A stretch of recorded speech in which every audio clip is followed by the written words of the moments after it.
आचार्य समंतभद्र विरचित रत्नकरण शावकाचार त्याच्यामधला आपण सम्यक चारित्र अधिकार बघतोय. तर आता श्लोक काल आपण बघितला 106 नंबर बघितला मावशी. आज आता 107 नंबरचा श्लोक आहे. काल आपण काय बघितलं? प्रोषोधोपवास कशाला म्हणायचं?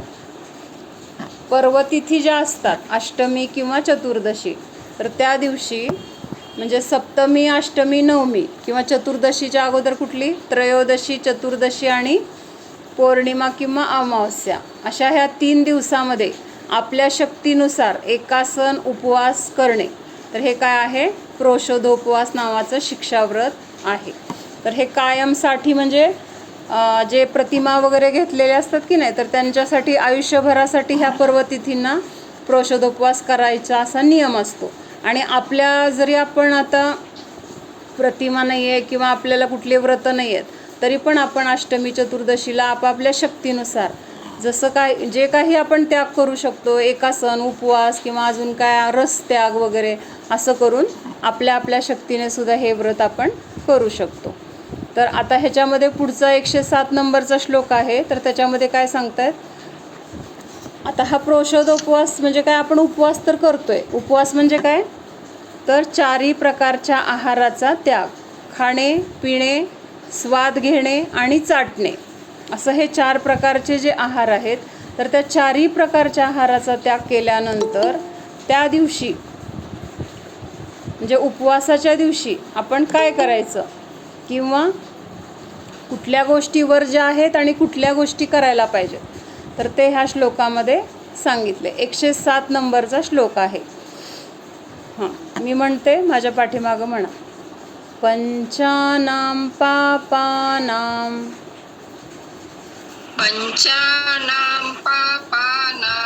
लंक्रियारंभगंधपुष्पाणां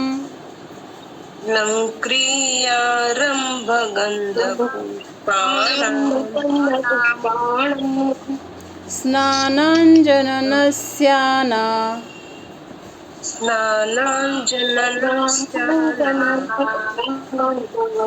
मुपवासे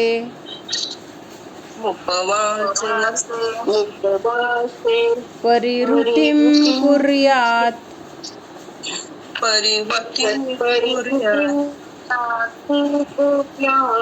परिहृतिं कुर्यात्. उपवास के दिन 5 पापों का तथा अलंकार धारण करना, खेती आदि का आरंभ करना, चंदन आदि सुगंधित पदार्थों का लेप करना, चंदन आदि सुगंधित पदार्थों का लेप करना, पुष्पमालाएं धारण करना या पुष्पों को सूंघना, स्नान करना, काजल, सुरमा आदि लगाना तथा नाक के नस्य आदि का सूंघना, इन सब का परित्याग करना चाहिए. म्हणजे काय काय सांगितले? जे जे काही शरीराला आपण सजवण्यासाठी किंवा शरीराचे जे संस्कार आपण रोज करतो, तर त्या सगळ्या संस्कारांचा उपवासाच्या दिवशी काय सांगितलंय? त्याग करायला सांगितलंय. म्हणजेच कसं, एकदम साध्या पद्धतीने, अगदीच थोड्या पाण्यामध्ये आंघोळ केली, पूर्ण वेळ आपला कशामध्ये, कारण बाकीचं काही क्रिया करायच्याच नाही आहेत, आरंभ करायचा नाही आहे किंवा कुठला व्यापार करायचा नाही आहे. मग जो वेळ आपल्यासाठी मिळणार आहे, तर तो वेळ कशासाठी घालवायचा आहे? तर स्वतःच्या साधनेमध्ये घालवायचा आहे. उपवास ह्या शब्दाचा अर्थ काय होतो? कोण सांगेल? उपवास ह्या शब्दाचा अर्थ. उपवास म्हणजे स्वतःच्या आत्म्यामध्ये रमणे. उप म्हणजे निकट, स्वतःच्या आत्म्यामध्ये वास. हां, निकट, आत्म्याच्या निकट. हां, उप म्हणजे निकट, वास म्हणजे राहणे, म्हणजे स्वतःच्या आत्म्यामध्ये राहणे हा खरा उपवास आहे. आपण कशाला उपवास समजतो? आपण 4 प्रकारच्या आहाराचा त्याग केला त्याला उपवास समजतो. तर तो बाह्य उपवास आहे. त्या उपवासाला खरं तर काहीच अर्थ नाही आहे. आपल्याला जास्तीत जास्त वेळ आपल्या स्वतःच्या आत्म्यामध्ये राहायला मिळावं किंवा तो खरा उपवास आपल्याला करायला मिळावा, ह्यासाठी ह्या बाहेरच्या गोष्टींचा काय केला आहे? त्याग केलेला आहे. कारण बाहेरच्या गोष्टीमध्ये वेळ गेला की आपल्याला आतमध्ये जायला वेळ मिळत नाही किंवा तेवढे विकल्प तिथं राहतात बाहेरच्या गोष्टींचे. म्हणून मग त्या दिवशी सगळंच त्याग केले. म्हणजे बाहेरचे विकल्प संपले तर आपल्याला आपलं जास्तीत जास्त वेळ कुठं जाणार, स्वतःमध्ये द्यायला आपल्याला सोपं पडतं. म्हणून खरा उपवास कुठला म्हटला आहे की स्वतःच्या आत्म्यामध्ये राहणे किंवा आत्म्याच्या जवळ राहणे, आत्म्याचं चिंतन करणे, आत्म्यासाठी वेळ देणं, तर हा काय आहे, खरा उपवास म्हटलेला आहे. पण आपल्याला बाहेरून कधीच असं वाटत नाही की आपण म्हणतो हां मी आज उपवास केला, पण आत्म्याजवळ आपण किती राहिलो, आत्म्याचं चिंतन आपण किती केलं, आपल्या स्वतःसाठी आपण वेळ दिला का ज्या दिवशी आपण उपवास केला. असं तर होतच नाही. उलट उपवास केल्यानंतर काय होतं, आता दिवस कसा घालवायचा, मग टी व्ही बघा, मग थोडा टाईमपास करा, मग काहीतरी झोप काढा, म्हणजे असा करून तो दिवस काय केला जातो, संपवला किंवा पूर्ण केला जातो. मग तो उपवास झाला का, मग त्या उपवासाला पुण्य लागणार की पाप लागणार, आपणच विचार करायचा आहे. उपवासाचा खरा अर्थ काय, उपवास ही क्रिया काय आहे आणि त्यामागचे आपले भाव काय आहेत आणि त्या भावांचं फळ आपल्याला नक्की काय मिळणार आहे, हा विचार जर आपल्याला केला आणि आपल्याला समजलं तर बाहेर कुणाला काही विचारायची गरजच नाही पडत. उलट उपवास केल्यानंतर काय करतात, खूप चिडचिड केली जाते, माझा उपवास आहे, मला कशाला काम सांगताय, कळत नाही का माझा उपवास आहे. म्हणजे उलट त्या दिवशी आपले कशाय वाढतात. म्हणजे आपल्याला खरा उपवास माहीत नाही आहे ना, त्यामुळं हे होतं आहे. खऱ्या उपवासाचं स्वरूप आपल्याला माहीत नसल्यामुळं आपण उपवास समजतोय कशाला, एक दिवस शरीराला अन्न न देणं, एक दिवस शरीराला पूर्ण प्रकारे म्हणजे निर्जल म्हणा किंवा निरंकार उपवास करून शरीराला उपवाशी ठेवणं, तर हे आपण उपवासाचं स्वरूप समजलं. मग हे स्वरूप समजल्यामुळं काय होतं आहे, चूक कुठं होते आपली, मग चिडचिड होते आपली. आणि चिडचिड झाल्यामुळं आपण काय, मग जास्त तीव्रतेने आपल्याकडून कशाय होतात, बाहेर चिडचिड दिसते, लोकांना आपण नीट बोललं जात नाही किंवा कुणीतरी काम सांगितलं तर तिथं मला का सांगताय, माझा उपवास आहे, कळत नाही का, तुमचं तुम्हाला करता येत नाही का.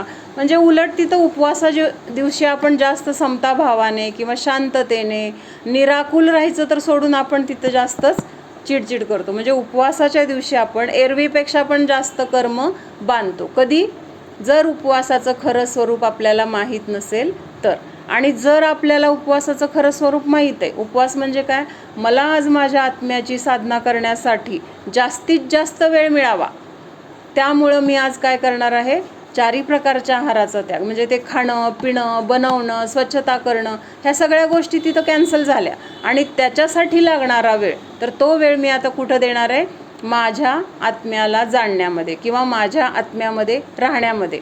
मग हा वेळ जर आपण देत असेल तर तिथं आपली काय असणार, शांती असणार, तिथं आपल्याला समाधान असणार, तिथं कसले कशाय नसणार. मग कोणी आपल्याला काय म्हणलं काय किंवा काय काम सांगितलं तरी तिथं आपल्यामध्ये चिडचिड नाही होणार, रागद्वेष नाही होणार, तिथं समताभाव राहणार. कारण तिथं उपवासाचा खरा अर्थ समजलाय. आणि उपवास तेवढ्यासाठीच आहे, ह्या सगळ्या क्रियेमध्ये जाणारा जो वेळ आहे तर त्या वेळेचा सदुपयोग, म्हणजे तिकडं देणारा तो वेळ आहे, तो उपवास केल्यामुळं आपल्या स्वतःच्या आत्म्याला देण्यासाठी हा उपवास आहे. म्हणून तर महाराज वगैरे केशलोच वगैरे करतात की नाही. मग केशलोच केलेल्या दिवशी उपवास का असतो महाराजांना, केशलोच ज्या दिवशी महाराज करतात त्या दिवशी उपवास का करतात, कोण सांगते. जास्त वेळ सामायिक साधना करण्यासाठी, तो वेळ ते तिथं नेहमीच करतात. घालवल्यामुळं कुठं घालवल्यामुळं, श्लोकाने जे करण्याचा वेळ घालवतो, तो वेळ तिथं वाचून सामायिक एक जण बोला, सगळेजण बोलताना ऐकूच येत नाही. आहार करत, रोज आहाराची क्रिया म्हणजे करतात त्यावेळेस त्यांचे बाकीचे जे दिनक्रम आहेत, तप साधना, त्यांचं जे काही सामायिक वगैरे, तर त्यांचे ते वेळेला ठरलेल्या वेळेला करावे लागतात. मग ते करत असतात. मग जर केश लॉस करायचं म्हटलं तर वेगळा वेळच शिल्लक नाही आहे त्यांच्याकडं. मग तो वेळ शिल्लक नसलेला लोच करणं तर गरजेचं आहे. 2 महिन्यांनी 3 महिन्यांनी किंवा जास्तीत जास्त 4 महिन्यातून एकदा त्यांना केश लोच करणं कंपल्सरी आहे. पण आता बाकीच्या त्यांचे जे काही दिनक्रम शटा आवश्यक असतील, त्यांची साधना असेल, ह्यामध्ये त्यांना केश लोच करायला वेळच नाही आहे. म्हणून मग त्या दिवशी आहाराची वेळ केशलोचासाठी वापरली जाते. आणि मग तिथं केशलोचाचा आहाराचा वेळ तिथं गेला, कुठं गेला? केशलोच करण्यामध्ये गेला. त्यामुळं तिथं आहाराला सुट्टी त्या दिवशी, म्हणून तिथं उपवास केला जातो. म्हणजे बाकीच्या कुठल्या क्रिया कॅन्सल करता येत नाहीत. आहाराचं तेवढं कॅन्सल करून मग तिथं उपवास धारण करून तिथं केशलोच केला जातो. म्हणजे तसं तिथं केशलोचसाठी आहार कॅन्सल केला, मग तसं आपल्या स्वतःला सुद्धा आपल्या आत्म्याजवळ राहण्यासाठी किंवा आत्म्याचं चिंतन करण्यासाठी त्या दिवशी सगळ्या आहाराचा वगैरे त्याग करायला सांगितलं आहे. कळलं का? म्हणजे तो वेळ आपल्याला स्वतःच्या साधनेमध्ये देता यावा, हा तिथं काय आहे तर हेतू आहे. मग शरीराला सजवणं, त्याच्यामध्ये पण आपला वेळ जातो की नाही? आणि शरीराला सजवत असताना हेतू काय आपला? माझं शरीर छान दिसलं पाहिजे, माझं शरीर गोरं दिसलं पाहिजे, माझ्या शरीराला सगळ्यांनी छान म्हटलं पाहिजे. म्हणजे ह्या गोष्टीसाठी आपण तिथं नटणं थटणं करतो. आणि शरीर तर आपलं नाही आहे, म्हणजे तिथं हा संस्कार पण करायचा आहे की शरीराचे हे सगळे जे काही सोपस्कार आपण करतो तर ते माझं काही संबंध नाही आहे. म्हणून त्या सगळ्या गोष्टींचा त्या दिवशी त्याग करून एक स्वतःच्या आत्म्याचं चिंतन करणं हेच उपवासाचं प्रयोजन आहे. मग अजून काय सांगितलं आहे? खेती आदी का आरंभ करणं, म्हणजे आता पुरुष वगैरे आता शेती करतील, काय व्यापार करत असतील तर उपवासाच्या दिवशी हे सगळं सोडायला सांगितले. कारण तिथं गेल्यानंतर हिंसा होणार, प्लस काय होणार? कशाय होणार, किंवा आणखीन काहीतरी मग मनाला त्रास होईल अशा गोष्टी घडणार. मग त्यामुळं काय होणार? आपलं मन आकुलित किंवा संक्लेशित झाल्यानंतर तिथे उपवासाकडे आपलं किंवा स्वतःच्या आत्म्याकडे लक्ष द्यायला वेळ मिळणार नाही किंवा आपलं तेवढं मन स्थिर राहणार नाही. चंदन आदी सुगंधित पदार्थों का लेप करणं, म्हणजे असं काही लेप वगैरे लावत असेल, अत्तर लावत असेल तर ह्या गोष्टीचा पण त्याग करायला सांगितले. पुष्पमालाए धारण करणं या पुष्पों को सुंगणं, म्हणजे अशी पूर्वी होते फार, आता काय दिसून येत नाही एवढं, की फुलांचे गजरे करायचे, फुलांचा वास घ्यायचा किंवा हातामध्ये गजरे बांधून ते असे असं वास घेत बसायचं. म्हणजे हे सगळे काय होते तर शौक होते सगळे. मग हे सगळे शौक काय आहेत तर त्या दिवशी त्यांचा त्याग करायला सांगितले. स्नान करना, काजल सुरमा आदि लगाना तथा नाक के नस्य आदि का सूंघना, इन सब का त्याग परित्याग करना चाहिए. उपवास करने वाले व्यक्ति को उपवास के दिन हिंसा, झूठ, चोरी, कुशील और परिग्रह इन 5 पापों का त्याग करना चाहिए तथा शरीर सज्जा, वाणिज्यादि व्यापार, गंध पुष्प आदि प्रयोग का और स्नान अंजन नस्यादि के सेवन का त्याग करना चाहिए. यह सब उपलक्षण है, अतः इसमें गीत नृत्यादि राग के भी सभी कारणों का त्याग भी आ जाता है. म्हणजे एक उदाहरणार्थ त्यांनी हे सांगितलेलं असतं, ह्याचा त्याग करा, त्याचा त्याग करा. मग प्रत्येक गोष्टीचा त्याग करायला सांगायला तेवढं नसतं ना, थोडक्यात जे दिलेलं असतं त्या थोडक्यावरून आपण समजून घ्यायचं असतं. मग त्यांनी सांगितलं की तुम्ही म्हणजे शरीराचं काय असेल ते नटणं थटणं किंवा आंघोळ करणं, व्यापार वगैरे सोडून द्या. मग ह्याच्यामध्ये ज्या मनोरंजनाच्या क्रिया आहेत तर त्या मनोरंजनाच्या क्रियासुद्धा पहिल्यांदा सोडून दिल्या पाहिजेत. म्हणजे आपलं मन कुठं रमवणार आपण? बाहेर. मग उपवास करायचा हेतू काय आपला? स्वतःमध्ये राहणं. मग तो हेतू जर साध्य होत नसेल आणि बाकीच्याच गोष्टी क्रिया आपण करत असेल तर त्याला उपवास कशाला म्हणायचं? फक्त नावालाच उपवास म्हटलं. मग टी व्ही बघणे, मोबाईल बघणे किंवा फोनवर गप्पा मारत बसणे किंवा ते यूट्यूबवर काहीतरी बघत बसणे, हे सगळं काय आहे? कसा तरी तो दिवस ढकलायचा आहे. मग त्याच्यासाठी असे काहीतरी उपाय करून त्याच्यामध्ये आपण दिवस वेळ घालवतो, तो वाया घालवतो. त्याच्याऐवजी स्वाध्याय करणं, ध्यान करणं, तप करणं किंवा अजून काय आत्मध्यान करणं, हे सगळं करणं खरं काय आहे तर गरजेचं आहे. मग हे सोडून बाकीचं जे जे काही असेल, कादंबऱ्या वाचणं, तर हे सगळं काय आहे तर उपवासाच्या दिवशी त्याग करायला सांगितलेलं आहे. आता हे काय सांगितलंय? काय करायचं नाही ते ह्या श्लोकामध्ये सांगितलंय. आता काय करायला पाहिजे किंवा आपलं काय कर्तव्य आहे उपवासाच्या दिवशी, तर ते ह्या 108 नंबरच्या श्लोकामध्ये सांगितलेलं आहे. नाक आणि नस्य म्हणजे काय? नस्य म्हणजे नाकामध्ये काहीतरी सोडतं ना ग ते, तपकीर सोडतात किंवा अजून काहीतरी असे अशोक असतात बघ असे, म्हणजे ते एक व्यसन असतं. अजून काय प्रकार आहेत माहीत नाही, पण ते नाकामध्ये असं सोडलं जातं का तर काय असतं ग ते तपकीर बरोबर अजून दुसरं काय असतं? तपकीरचं तर मला माहिती आहे, पण ते पूर्वी असायचे तसले, त्याला नस्य म्हणतात. नाकात औषध सोडणं पण नसते.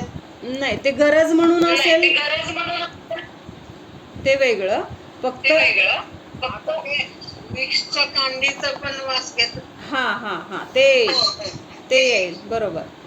म्हणजे शौक म्हणून जे केलं जातं, आता ते तपकीर ओढणं वगैरे हे व्यसन होतं, म्हणजे त्याच्याने फायदा काय नाही, फक्त ते छान वाटतं म्हणून केलं जातं, मग त्याला म्हणायचं नस्य. मिसरी पण म्हणतात ना? हा असेल मिसरी, मला नाही माहिती. मिसरी जाळूनच तपकीर करतात ना काय, मला तेवढं नाही माहिती. पण माहित नाही. हा हा हा तर ह्या सगळ्या गोष्टींचं तर दाताला लावतात. हा दाताला लावतात. हा तर आता काय करायचं, म्यूट करा कोणाचं तरी, म्यूट नाही.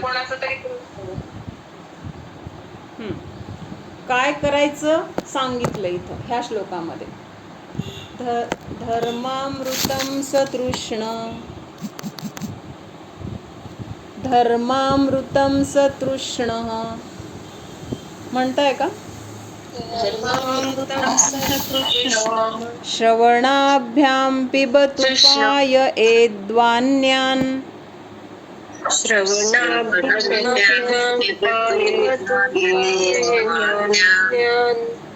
ज्ञान ध्यान परो वा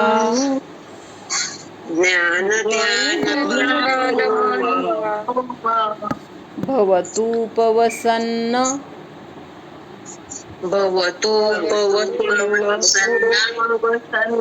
तंद्रालू. आता सगळे मिळून म्हणूया. उपवास के दिन कर्तव्य.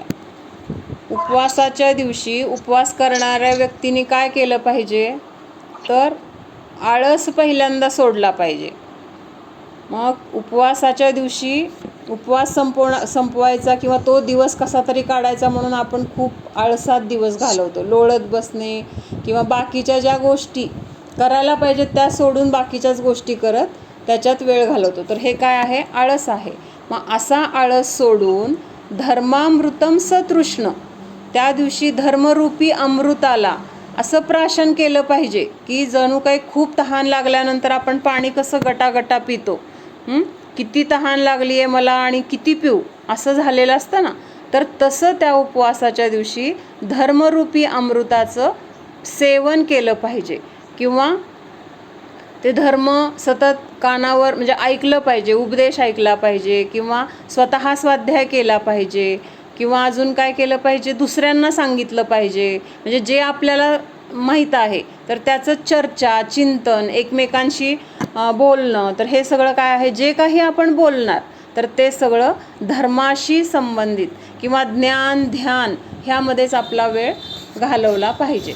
म्हणजे उपवासाच्या दिवशी दुसरं हे सोडून बाकी काहीही करायला सांगितलं नाही. काय काय सांगितलं, पहिल्यांदा आळस सोडायचं आहे, त्याच्यानंतर धर्मरूपी अमृताला स्वतः प्यायचं आहे. म्हणजे खूप तहान लागलेली असते ना, तेव्हा कसं गटगट पितो आपण किंवा अगदी आतुरतेने किती पिऊ आणि किती नाही, तर असं त्या धर्मरूपी अमृताचं प्राशन करायचं आहे किंवा दुसऱ्याला सांगायचं आहे, दुसऱ्याला पाजवायचे. म्हणजे काय, आपल्याला जे काही समजलं आहे ते दुसऱ्याला सांगायचं आहे किंवा मग दोघं मिळून कोणी अजून असेल तर तिथं स्वाध्याय करायचं आहे. मग एकमेकांशी चर्चा, एकमेकांचं त्याच्याबद्दलचं मत, हे सगळं करण्यामध्येच आपला आळस सोडून हे सगळं करण्यामध्ये आपला दिवस घालवला पाहिजे. ज्ञानध्यानामध्ये तत्पर राहिलं पाहिजे.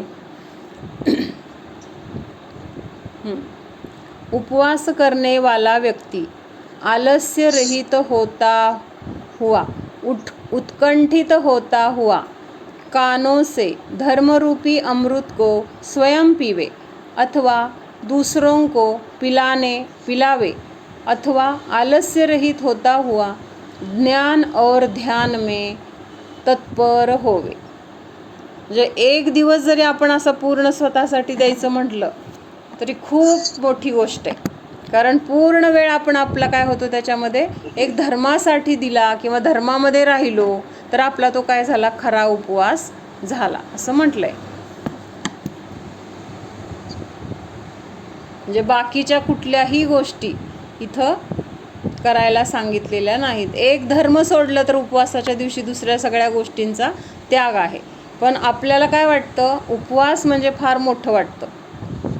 म्हणजे एखाद्याने उपवास केलाय आणि त्यांनी ह्या बाकीच्या काही धर्मामध्ये पण कदाचित त्यांनी वेळ नाही घालवला, मंदिरात जाऊन आला, कशी तरी आपली बळजबरीने पूजा वगैरे केली, थोडेफार जाप वगैरे दिले आणि पुन्हा असाच टाइमपास करत बसला. आणि त्याच घरामध्ये एखाद्याने काय केलं, तासभर मन लावून ध्यान केलं. काय केलं, तासभर मन लावून ध्यान केलं. तर दोघांमध्ये श्रेष्ठ कोण झाला? ध्यान करणारा श्रेष्ठ झाला. कारण जरी ह्याने उपवास केलाय तरी त्याचा उपयोग बाहेर आहे.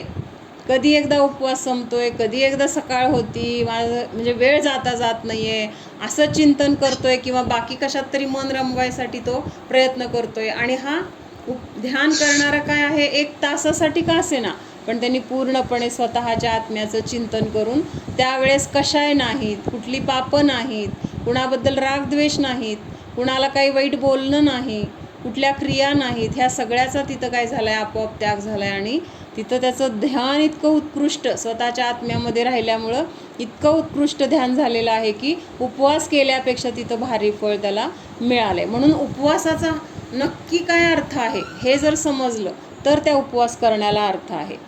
फक्त 4 प्रकारच्या आहाराचा त्याग केला त्याला उपवास नाही म्हणायचं. त्यावेळेस पूर्णपणे स्वतःमध्ये राहण्याचा पुरुषार्थ केला पाहिजे, तर तो खऱ्या अर्थाने उपवास झाला.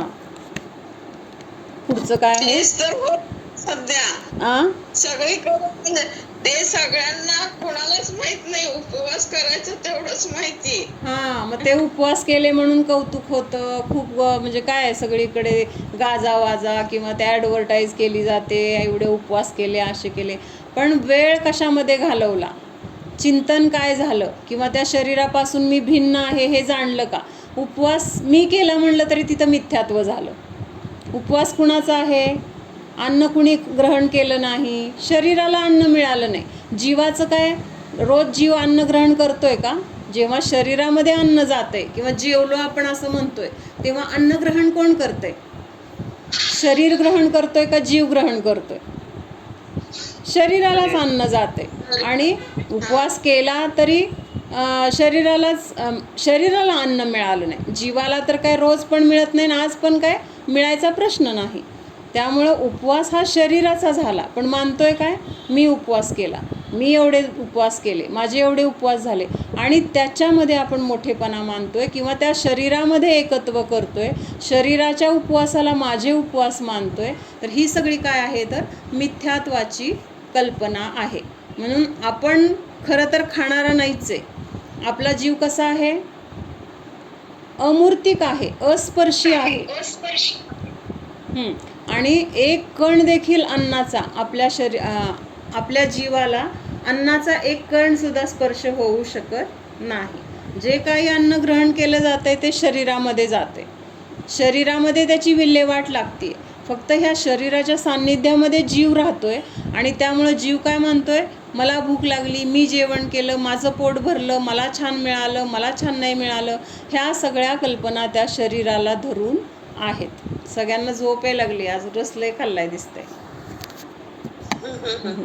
अनिता बून, मावशी सगळे ऐकतात, सांग. नाही ग, दिसतंय ते सांगितलं. शरीराच्या ह्याच्यामुळं माझा उपवास झाला असं नाही. उलट आम्हा तर काय सांगतात माहिती का, ज्या दिवशी आपण उपवास करतो ना, ज्या दिवशी आपण उपवास केला तर त्या दिवशी त्या शरीराची पण क्षमा मागायला सांगितली. कारण त्या दिवशी त्या शरीराला आपण अन्न दिलं नाही, त्या शरीराला अन्नापासून काय केलं तर अडथळा केला. म्हणजे तिथं पूर्ण 2 गोष्टी वेगळ्या आहेत, हे क्लिअर आहे की नाही. मला उपवास करायचा आहे ह्याच्या खाली, म्हणजे उपवास करणे म्हणजे काय, शरीराला अन्न न देणं. मग शरीराला एक दिवस माझ्या निमित्तात काय झालं, अन्न ग्रहण करता आलं नाही, म्हणून तिथं क्षमा मागायला सांगितली. म्हणजे किती स्वतंत्रता, किती खोल विचार आहेत. म्हणजेच तर हा असा उपवास छान सांगितलं. हां हां तर आता हे उपवासाच्या दिवशी काय करायचं ते कर्तव्य आपण बघितलं. आता ह्याचा भावार्थ वाचते. उपवास करने वाला धर्मरूपी अमृत को कानों से पीवे. म्हणजे ज्यांनी उपवास केला आहे त्यांनी काय केलं पाहिजे, दिवसभर सतत धर्माचंच काहीतरी ऐकलं पाहिजे. धर्म को अमृत कहा है. का बरं धर्माला अमृत म्हटलेलं आहे? धर्माला अमृत का म्हटलेलं आहे? कारण हे संसार म्हणजे काय आहे तर दुःख आहे, जन्ममरण आहे. आणि हां तर ह्याच्यातून बाहेर काढण्यासाठी धर्म आपल्याला कसा आहे तर वाचवणारा आहे, किंवा आपल्याला ह्या दुःखातून सोडून सुखामध्ये नेऊन ठेवणारा आहे. म्हणून तिथं काय त्याला अमृत असं म्हटलंय. क्योंकि वह समस्त प्राणियों के संतोष का कारण है. म्हणजे सुखाचं कारण कोण आहे तर हा धर्म आहे.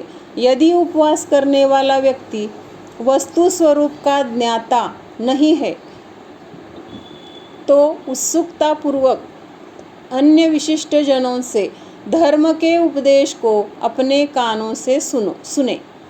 म्हणजे आता नवीन असेल कोणी किंवा धर्माचं स्वरूप जर माहीत नाही आहे, वस्तू स्वरूप कसं आहे, किंवा धर्म किंवा उपवास का करायचा, कसा करायचा, ह्याचं जर काय माहिती नसेल तर त्यांनी काय करायला पाहिजे, अगोदर अशा ज्ञानीजनांकडून धर्म काय किंवा उपवास काय हे सगळं उपदेशाच्या द्वारे अगोदर समजून घेतलं पाहिजे. यदि स्वयं तत्ववेत्ता हो तो दूसरों को धर्मोपदेश सुनावे तथा आलस्य प्रमाद को छोड़कर ज्ञान स्वाध्याय में लीन होते हुए अनित्य, अशरण, संसार, एकत्व, अन्यत्व, अशुचि, आश्रव, संवर, निर्जरा, लोक, बोधिदुर्लभ, धर्म, इन 12 भावनाओं के चिंतन में उपयोग को लगावे अथवा आज्ञा विचय, अपाय विचय, विपाक विचय, संस्थान विचय, लक्षण रूप धर्म ध्यान में तत्पर रहे.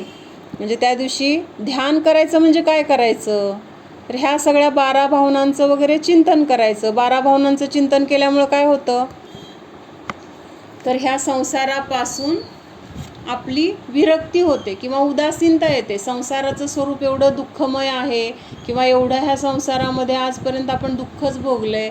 मग अशा संसाराबद्दल आपल्याला काय येते तर विरक्ती किंवा वैराग्याची प्राप्ती होते.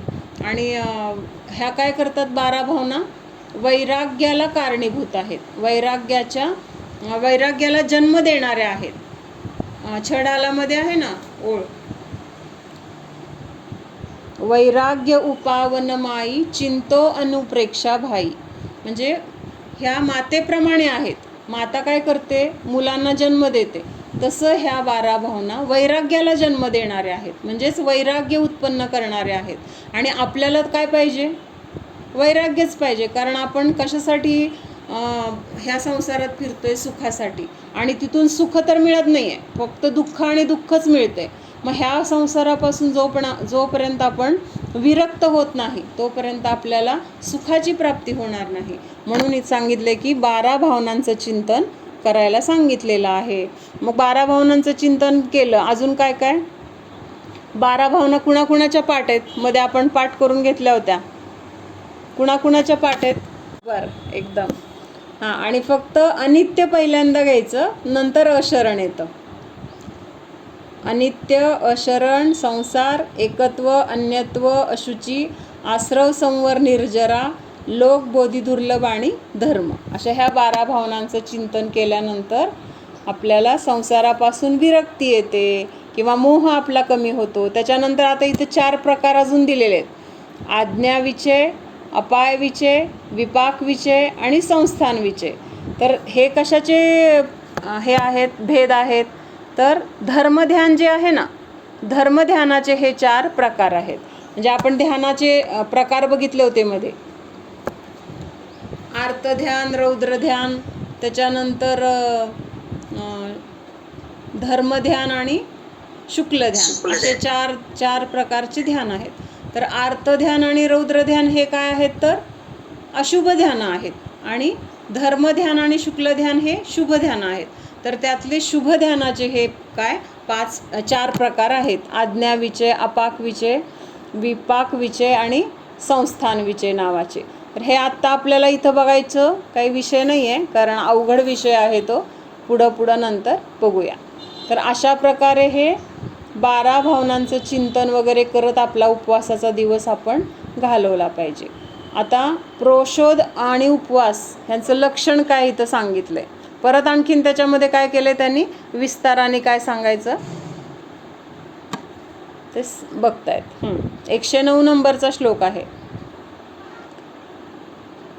चतुराहार विसर्जन,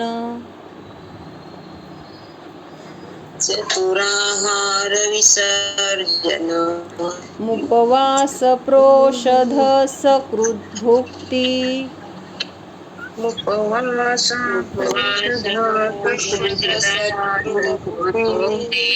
सप्रोषधोपवासो, सप्रोषधोपवास, यदुपोषारंभ, यदुपोषारंभ,